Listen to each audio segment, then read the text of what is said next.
Hey, fifth grade. All right, so today we're going to work with a figurative language called hyperbole.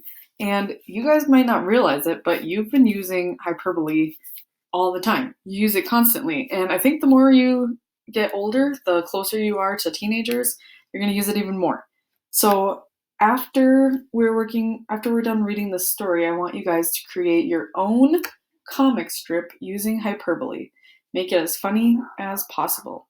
So, hyperbole is basically when you're over exaggerating something that might not be as bad as it seems.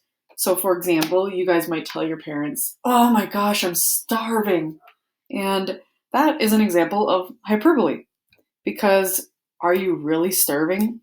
Like are you basically on a day left of food before your body can't handle it anymore? Or are you really just kind of hungry? So that is hyperbole. And throughout the story, there will be a lot of examples of this hilarious exaggeration. So, hyperbole. Is it the best thing ever invented in the entire history of the world? Let's say you were up late doing your homework. The next day in school, you said, "I'm really tired." But if you wanted to use a fun figure of speech and express yourself more graphically, you could have said, "I'm so tired I could sleep forever." Of course, you couldn't really sleep forever. Even Rip Van Winkle slept for only 20 years, but you could certainly describe how tired you were with an expressive phrase. That figure of speech is called hyperbole. The four-letter syllable pronounced hyperbole. Hyperbole comes from Greek and means excess, or anything that goes beyond normal, believable limits. When you use a very big, extravagant, unbelievable exaggeration to express yourself, you're using hyperbole. Writers use hyperbole when they want to express an idea or describe a scene in a way that's surprising. "It's so hot out there today, folks, the sidewalks are bubbling." Dramatic. When they heard the fire alarm, the children rushed frantically out the door, like a herd of stampeding buffalo. Or humorous. "My cousin has such a big nose, you could hang a swing from it." Readers don't take the examples of hyperbole seriously, of course. They know that the writer is obviously exaggerating. How can a ghost sleep forever? She's dead tired.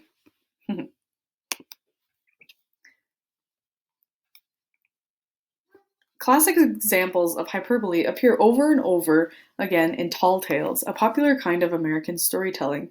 Probably the most famous tall tales are told about the giant, superhuman Hercules of a lumberjack, Paul Bunyan.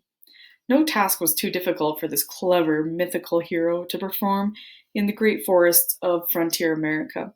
Marvelous stories have been told about how Paul single-handedly dug the Columbia River to provide a log chute to the ocean, of how he built a bunkhouse so tall that the top 7 floors had to be hinged to let the moon pass by each night, and how his footprints and those of the great blue ox Babe filled with water and became the 10,000 lakes of Minnesota.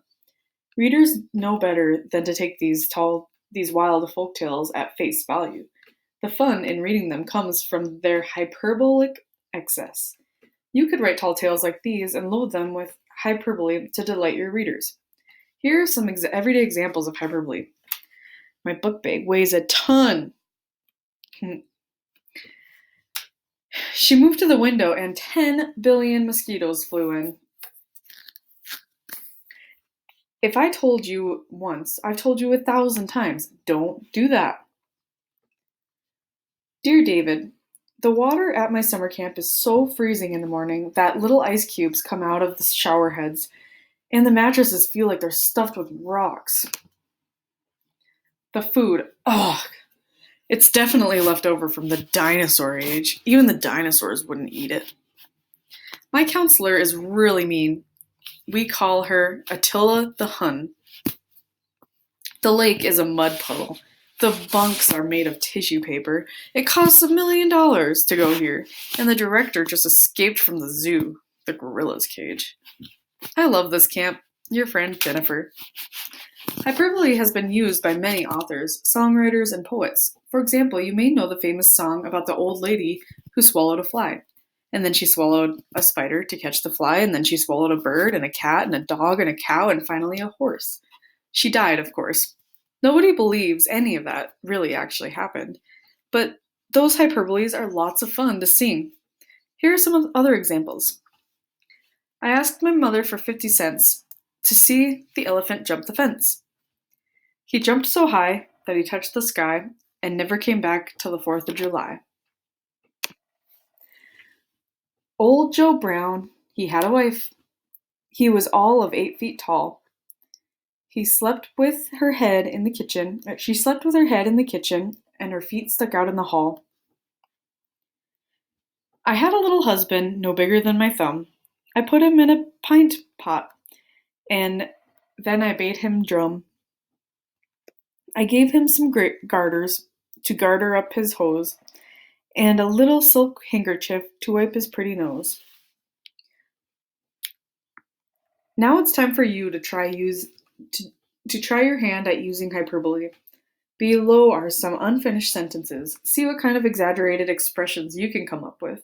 Some of the author's ideas can be found in the next section. I'm so thirsty that I could. It's so cold today that woman is so tall that. Wow, your pet canary is fat. Or is that this window fan is so incredibly powerful that we named it. As with other figures of speech, a little hyperbole goes a long way, and that's not an exaggeration. But when you want to make an occasional far-out statement on purpose for humor or dramatic effect, try a bit of hyperbole. Clowning around. Almost done. A little hyperbole will add special effects to your description of Clara the Clown. Clara the Crazy Clown was a one-woman laughter machine. Her smile was so big it went around her head a couple times. It could make your face light up like fireworks on the 4th of July. Her hair was like green spaghetti. Her nose was like a red light bulb. Her feet were like large pancakes with toes, and her belly bulged out like a laundry bag bursting with bowling balls. Children howled and hollered when Clara made the horn go hoot, the canyon go boom, and the cream pie go splat. When you squeezed her nose, it blurped. The line of people waiting to get to the circus stretched a zillion miles because Clara made everyone laugh. These are the author's suggestions for adding hyperbole to the sentences in the previous section, but your ideas are just as good. Drink the Atlantic and Pacific Oceans dry. Even the snowman in the schoolyard is wearing long underwear. She makes the Empire State Building look like a toy model. Yellow hippo with feathers. The tornado, or the hurricane, or the cyclone, or the typhoon. So these are examples from the page before.